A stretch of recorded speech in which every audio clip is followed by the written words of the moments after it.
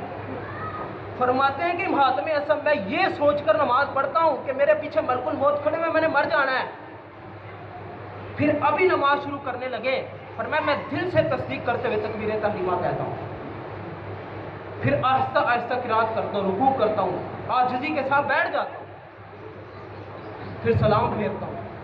پھر آپ نے فرمایا، امام غزالی نے بہت پیاری بات نقل کی، امام غزالی فرماتے ہیں کہ آخر میں حاتم اسم نے اتنی بات کہہ دی کہ دل دنگ رہ گیا، رونگٹے کھڑے ہو گئے، کہنے لگے حاتم اسم کہ اتنا کچھ کرنے کے بعد، فرماتے کہ ابھی بھی نہیں جانتا میری نماز قبول ہوئی ہے نہیں، ابھی بھی نہیں جانتا کہ میری نماز قبول ہوئی یا نہیں ہوئی، تھوڑے سے عمل کر لینا، نمازیں پڑھ لینا اتنی بڑی بات نہیں ہے، اس پر ڈرنا رب تعالیٰ سے یہ بڑی بات ہے، پتہ نہیں کیا بن جائے، پتہ نہیں کیا بنے گا۔ یہ ہے نمازوں کا طریقہ۔ اللہ تعالیٰ فرماتا ہے اتل ما اوحی الیک من الکتاب واقم الصلاۃ ان الصلاۃ تنہی عن الفحشاء والمنکر۔ سوال تو آتا ہوگا ہمارے ذہن میں، اتنی دیر سے نمازیں پڑھ رہے ہیں، گناہوں سے کیوں نہیں رک رہے؟ بھائی اللہ تعالیٰ فرماتے ہیں ان الصلاۃ تنہی عن الفحشاء والمنکر، نماز سے بے حیائی اور برے کاموں سے روکتی ہے۔ میں تو 25 سال سے 20 سال سے 10 سال سے نمازیں پڑھ رہا ہوں، تو میں کیوں نہیں بے حیائی برے کاموں سے رک رہا؟ حضرت عبدالرؤف مناوی علیہ رحمہ محدث ہیں بہت بڑے، یہ پیسے کتنے ہیں بھائی؟ حدیث کی اتنی اہمیت ہے بخاری کے اندر۔ حضرت ابو ہریرہ نے حدیث بیان کی تو بعد میں ابو ہریرہ فرمانے لگے ہم نے تو ایسے ہی آپ کو بیان کر دی، پہلے اس وقتوں میں حدیث لینے کے لیے اتنا سفر کرنا پڑتا تھا۔ یہ حدیث کی بہت بڑی بات ہے، باقی یہ بات اچھی نہیں۔ خیر، ہم سوچتے ہیں ان الصلاۃ تنہی عن الفحشاء والمنکر کہ بھائی اللہ تعالیٰ نے فرمایا ہے نماز بے حیائی برے کاموں سے روکتی ہے، میں نے 20 سال سے نمازیں شروع کی، میں کیوں نہیں رک رہا؟ علامہ عبدالرؤف مناوی علیہ رحمہ نے بہت پیاری بات نقل کی، آپ فرماتے ہیں بندہ خدا تجھے سمجھ ہی نہیں آئی، نبی علیہ السلام نے ارشاد فرمایا ہے کہ قیامت کے قریب 20-50 لوگ نماز پڑھیں گے تو نماز کسی کی قبول نہیں ہوگی۔ آقا یا رسول اللہ وجہ کیا ہے؟ علامہ عبدالرؤف مناوی صاحب نے اس کی شرح کی، آپ فرماتے ہیں کہ مصطفیٰ جان رحمت فرمانا یہ چاہتے ہیں کہ قیامت کے قریب 50 لوگ نماز پڑھیں گے، کسی کی نماز قبول نہیں ہوگی۔ فرمایا کہ ان کا رکوع ٹھیک نہیں ہوگا، ان کی قرات ٹھیک نہیں ہوگی، سجدہ کرنا نہیں آتا ہوگا، نماز کسی سے سیکھی نہیں ہوگی۔ آج اگر ہمارے امام صاحب موجود ہیں، ہمیں ان سے سیکھنا چاہیے کہ بتائیں امام صاحب نماز کیسے پڑھیں گے؟ یہی تو اصل مقصد ہے دنیا میں رہنے کا، یہی تو اصل مقصد ہے زندگی میں آنے کا کہ نماز کیسے پڑھنی ہے۔ یہ علامہ عبدالرؤف مناوی صاحب نے لکھا کہ 50 لوگ نماز پڑھیں گے کسی کی قبول نہیں ہوگی۔ ہمیں نمازوں کے اندر بھی لوگ، ایک بہت بڑے بزرگ تھے، اتنی زیادہ عبادت کرتے تھے، اتنی زیادہ عبادت کرتے تھے، پھر ان کا کھانا کیا ہوتا تھا؟ وہ گھاس کھایا کرتے تھے، گھاس، تو ان کے جو جسم مبارک تھا گھاس کی وجہ سے سبز ہو گیا، تو اپنے مرید کو کہنے لگے بیٹا جب میں دنیا سے چلا جاؤں، اگر ایمان کی حالت پہ دنیا سے جاؤں تو شکر بانٹنا لوگوں کو، اگر میرا ایمان پہ خاتمہ ہو گیا۔ عرض کی علی صاحب بہت بڑی بات کہہ دی آپ نے، کیسے پتہ چلے گا کہ آپ کا ایمان پہ خاتمہ ہوا ہے؟ میں تو نہیں سمجھ پاؤں گا۔ آپ نے فرمایا جب میں نے تیرا ہاتھ دبا دیا نا تو سمجھ لینا میرا ایمان پہ خاتمہ ہوا۔ جب ایسے ہی ہوا تو دنیا سے جانے لگے، ہاتھ دبا دیا۔ جب اتنا پکا یقین ہو کہ پھر ایسے ہوتے ہیں بات، پہلے بندے نے عبادتیں ریاضتیں کی ہوئی ہو پھر ایسے بات ہوتی۔ اقبال نے بھی کہا تھا نا، خود ہی کو کر بلند کی اتنا، ہر تقدیر سے پہلے خدا بندے سے خود پوچھے بتا تیری رضا کیا ہے۔ اقبال نے کہا کہ تو اپنے آپ کو عبادتیں ریاضتیں کر کے اتنا اعلیٰ مقام تک پہنچا دے کہ ایک وقت آئے گا خدا تجھ سے خود پوچھے گا بتا بندے تو نے مجھے راضی کیا ہے، اب جو تیری رضا ہے وہ بتا، میں وہ کرتا چلا جاؤں۔ یہ اقبال نے کہا. اور ایک اور ہمارے ہاں جس کو گناہ سمجھا ہی نہیں جاتا وہ دل آزاری کرنا. اس کے اندر تو بعض لوگ بہت آگے تک نکل جاتے ہیں. کسی کے والد کے نام سے اس کو برا پکارتے ہیں, ذات کے نام سے لوگ برا پکار رہے ہوتے ہیں, لوگ آر دل آ رہے ہوتے ہیں, ذات کے نام سے برے ناموں سے پکار رہے ہوتے ہیں. اللہ تعالیٰ فرماتے ہیں یا ایھا الذین آمنوا لا تلمزوا انفسکم ولا تنابزوا بالالقاب. فرمایا ایمان والوں کسی کو برے ناموں سے نہ القاب پکارو, جو اس کا نام ہے اسی کو اسی نام سے پکارو. ہاں اگر کوئی پکارتا ہے کسی کی دل آزاری کرتا اس کو کیا ملے گا؟ حضرت امام مجاہد علیہ رحمہ نے بہت پیاری حدیث مبارکہ روایت کی. امام مجاہد علیہ رحمہ فرماتے ہیں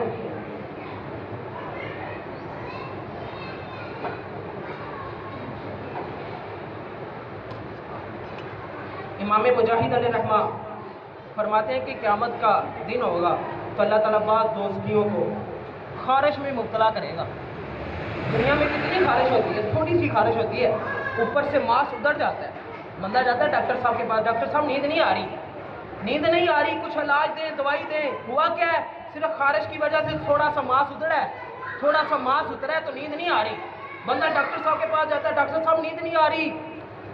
تو مصطفیٰ جان رحمت صلی اللہ تعالیٰ علیہ وآلہ وسلم نے ارشاد فرمایا اللہ تعالیٰ بعض دوستیوں کو, امام مجاہد نے نقل کیا, فرماتا ہے بعض دوستیوں کو اللہ تعالیٰ قیامت کے دن خارش میں مبتلا کرے گا. کتنی خارش کریں گے؟ امام مجاہد فرماتے ہیں میرے مصطفیٰ نے فرمایا کہ اتنی خارش کریں گے ان کی ماس نہیں, گوشت نہیں, فرمایا سب کچھ جھڑ جائے گا, نیچے ہڈیاں نظر آنی شروع ہو جائیں گی. اللہ تعالیٰ فرمائے گا بتا بندے یہ کیسی رہی تکلیف؟ وہ کہے گا مالک کو منع میں برداشت نہیں کر سکتا. اللہ تعالیٰ فرمائے گا بھول گیا یہ تو وہ تکلیف ہے جو تم میرے مسلمان کو دیا کرتا تھا, یہ وہ تکلیف ہے. دعا کی تلاش میں رہا, دعا کو چھوڑ کر میں دنیا میں چڑھ نہ سکا, اپنی خطاؤں کو چھوڑ کر حیران ہوں میں اپنی حسرتوں کے کبار, خدا سے سب کچھ مانگ لیا مگر خدا. اقبال کہنے لگے تو نے خدا سے سب کچھ مانگا, گاڑی مانگی, بیوی مانگی, بچے مانگے, اپنی بہویں مانگی, اپنے پوتے مانگے, رب تعالیٰ نے تجھے سب کچھ دے دیا. لیکن بندہ خدا کبھی خدا کو بھی مانگتا ہے, وہ خدا سے سب کچھ مانگ لے مگر خدا کو چھوڑ کر. ایک دن بیٹھ, وہ رات آئے تو بیٹھ جا رب تعالیٰ کی بارگاہ میں, رب تعالیٰ تو نے سب کچھ دے دیا, اب دنیا نہیں مانگنی, اب تو ہی چاہیے, اب میں نے تجھے ہی مانگا. دعا ہے کہ اللہ تعالیٰ ہمیں عمل کی توفیق عطا فرمائے. آمین بجاہ نبی.